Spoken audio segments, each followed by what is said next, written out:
Good evening YouTube family, কেমন আছো তোমরা সবাই? আশা করছি তোমরা সবাই খুব ভালো আছো, আর আমরাও খুব ভালো আছি। আর আমি একটু বেশি ভালো আছি, কেননা আমি চলে এসেছি আমার বাবার বাড়িতে। মেয়েরা বাবার বাড়িতে যেতে পারলে তো সত্যিই এক্সট্রা ভালো লাগা কাজ করে। সেরকমই আমি অনেক দিন পর এলাম বাড়িতে, অনেক দিন বলতে বছর পর, 1.5-2 বছর পর। আর আমি বাড়িতে এলেই যেখানে চলে আসি সেটা হলো আমার কোচবিহারের মদন বাড়ি। হ্যাঁ, আমার বাড়ি কোচবিহার, মানে আমার বাবার বাড়ি কোচবিহার। আর কোচবিহারের সবথেকে পুরনো, সবথেকে পপুলার জিনিস হলো মদনবাড়ি, মদনমোহন মন্দির। আর আমি বাড়িতে এলে একবার হলেও এখানে আসি, আমার খুব ভালো লাগে এই জায়গাটার পরিবেশটা খুব শান্ত, নিরিবিলি, খুব ভালো লাগে। সন্ধ্যেটা না খুব সুন্দর কেটে যায় এখানে। আর এই মন্দিরটা এরিয়া অনেক বড়, এখানে অনেক কিছু হয়। তোমরা সবাই হয়তো জানো কোচবিহারের রাসমেলা খুব পপুলার।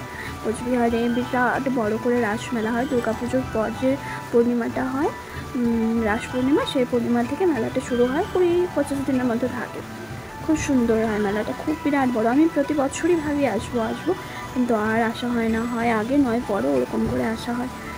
তো যাই হোক, এই যে মন্দিরটার কালারটা দেখছো পুরো সাদা, আমি ছোটোবেলা থেকে মন্দিরটার এই কালারই দেখেছি, মানে এই মন্দিরটার এই কালারই হয়, আর কোনো কালার করা হয় না মন্দিরে, এই সাদা কালারটাই সবসময় করা হয়। আর এই যে মন্দিরের ভেতর যে আছে দেখো গোপাল ঠাকুর, কৃষ্ণ ঠাকুর, ঠাকুরটা কিন্তু পুরো সোনার, জানো তো? দেখো কি চকচক করছে, কি গ্লো করছে।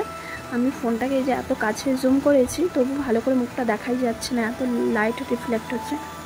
খুব সুন্দর লাগছিল দেখতে। এই যে এই ঠাকুরটা বলো, বা এই যে সময়টা, সন্ধ্যে টাইমটা, সবাই বেশ বসে আছে এখানে। এই যে সন্ধ্যা আরতির টাইম হচ্ছে, সন্ধ্যা আরতি হচ্ছে, আমরাও এই সময়টাই এসেছিলাম। আমার জানা ছিল না সন্ধ্যা আরতির টাইমটা, কিন্তু যখন এসেছি তখন দেখছি শুরু হয়েছে।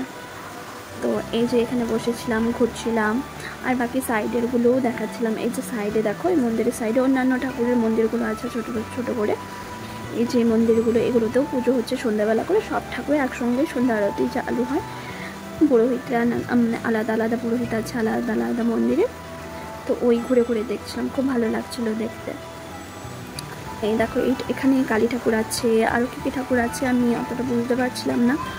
তারপর এই মন্দির চত্বরটাকে ঘুরছিলাম, ঘুরতে ঘুরতে দেখতে পেলাম আম গাছে এত আম হয়ে আছে, ছোটো ছোটো আম গাছগুলো কিন্তু তেমন বড় নয়, কিন্তু আমগুলো অনেক বড় বড় হয়ে আছে। এগুলো যেন ঠাকুরই রেডি করে রেখেছে। কি সুন্দর সুন্দর দেখতে লাগছে। গাছগুলো সরু সরু, এমন কিছু মোটা নয়, কিন্তু গাছগুলোতে ফল পুরো ঝেঁকে হয়ে আছে। শুধু আম নয়, লিচু গাছে লিচু হয়ে আছে, আরও কি দেখলাম নারকেল গাছে নারকেল হয়েছে, প্রতিটা গাছেই না ফল হয়ে আছে। মন্দিরের প্রতিটা গাছেই ফল আছে। আমাদের বাড়িতে কী হয়, বাড়িতে 2-4টে গাছ থাকলে কোনোটাই হয়, কোনোটা হয় না। মন্দিরে দেখলাম প্রতিটা গাছের মধ্যেই ফল আছে। তারপরে ঘুরছিলাম, এই দেখো সন্ধ্যা আরতির সময় সব ঢাক বাজাচ্ছিল।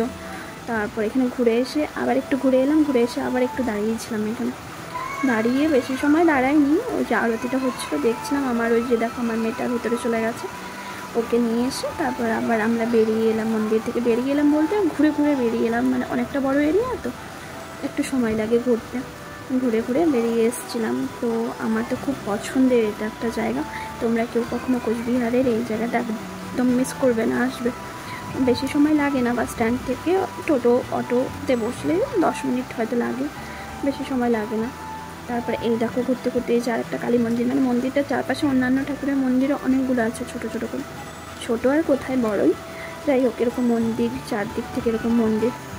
আর দেখো সন্ধ্যের সময়টা কি ভালো লাগে না, এই যে ধুনো ধুনোর গন্ধ, তারপর তোমার এই যে ঢাক ঢোল বাজাচ্ছে, আর দেখো সবাই কীরকম বসে আছে দেখছে, খুব সুন্দর লাগে। এরকম ঘুরতে ঘুরতে আমরা এই যে বেরিয়ে এসেছিলাম। বেরিয়ে আসার সময় বাইরের দিকটা, বাইরে নয় এরিয়ার ভেতরেই, একটু দূর থেকে আর কি ছবিটা দেখছিলাম, ভিডিওটা করছিলাম। কি সুন্দর লাগছে দূর থেকে দেখতে না?